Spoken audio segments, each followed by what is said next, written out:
Hello and welcome back to another video. In this problem, we're asked to explain using theorems 4, 5, 7, and 9 why the function is continuous at every number in its domain. And we're also asked to state the domain. So we have the function g of x is equal to x squared plus 1 over 2x squared minus x minus 1.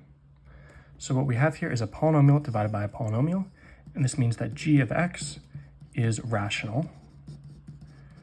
And therefore, by theorem 7,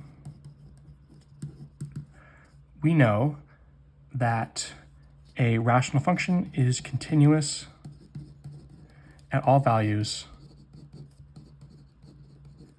in its domain. What is the domain?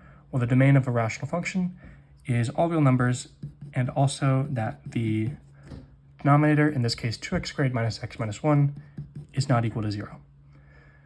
For what values is this true? Well, we can factor this. This is going to be 2x and x minus 1 plus 1. So it's 2x plus 1 times x minus 1, not equal to 0.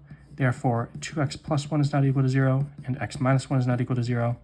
Therefore, x is not equal to 1, and 2x is not equal to negative 1, which means x is not equal to negative 1/2. Therefore, the domain is simply that x is not equal to 1, and x is not equal to negative 1/2.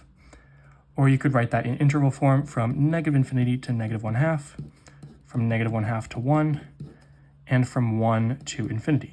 Of course, parentheses, because we're not including these values on the endpoints.